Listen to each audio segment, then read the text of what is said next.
Alright, this video is going to be about how to get rid of your stuff without getting rid of it. How to hide it so it's not in the photos, and some suggestions on what to do with it. Sometimes we show it at a photo shoot and people have just a little bit, let's say have boxes and a few things, they want to move them around. You do not want to do that, because if you move things around, it'll end up in the next set of photos. If you're trying to leapfrog through the property and you're trying to move items to hide them out of the photos, usually doesn't work, because we're shooting wall to wall. We're shooting, if you imagine, 3 walls at a time. So we're obviously not shooting the wall behind us unless we're doing 360. Well, we're shooting almost an entire room every time we take a photo. So hiding and moving things around usually doesn't work. So here's some suggestions. Put everything in the garage. If you don't know this, we usually don't take pictures of garages unless there's something really nice in there you're trying to feature. But we do, on average, we don't do any photos of the inside of the garage, so you can hide everything in there. Of course, you can always put it in storage, but sometimes you have no access to storage, or you can't afford it, you don't have time to do it. But another creative way is to use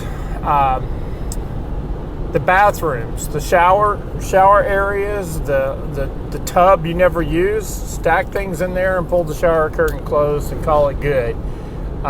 Closets are another place. Fill the closets, of course, the attic and the basement. Another way is shipping containers. Shipping containers have gotten very handy, and sometimes those can be set off away from the house, or even taken away, a day before the photo shoot, and that will eliminate the problems. But that gets into extra costs and extra storage. You may not have time or prepared to do that.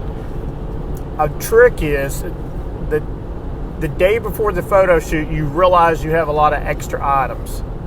Pick one room and fill that room up if you're down to those last few items. And worst case scenario, you don't do a photo of that room, or you do one photo and the room is full, just to show that there is an extra spare bedroom there. Another way is the day of the photo shoot, when the photographer gets there, let them know you have some things. You have a dog kennel, you have a few boxes, and we go in and we shoot that one room while it's set and looking good. And then the photographer goes back outside, and then you fill that room up with all of your extra boxes and everything that's left over from the last finishing touches. And then, so you shoot that, let's say it's a spare bedroom, guest bedroom. It's all staged and ready. Shoot it first. Fill it up with your leftover items while we're shooting the outside. Then we come back in and shoot the rest of the house. So that's some suggestions. I hope that helps. One other suggestion I just thought of. You still have items. Stand at the door of every room, and that's where the photographer is going to shoot from the bedrooms. So if you have boxes in that room, or something you're trying to hide, you don't want it in the photo, stand at the door. And usually to the right or the left of the door, if you place your boxes to the right or the left of the door entering the bedroom, they won't be in the photos. If you put them across from the door on the other wall, they're probably going to be in the photo. And you may be thinking, oh, just edit that out. That's an extra cost that the homeowner or the real estate agent would have to pay, and that's usually not booked in. That's virtual. That's getting into virtual edits and virtual staging. It can be done, but that's an extra charge. So if you're entering a room, and if you're wondering what photo are they going to take, go to every bedroom, stand at the doorway. That's one photo, and then in your living rooms, your kitchens, your dining rooms, your bonus rooms, and your primary room, we're going to go all the way around in those rooms. So the living room, we're going all the way around. We're taking 3 or 4 photos. Dining room, all the way around, 3 or 4 photos. Kitchen, 3 or 4 photos all the way around.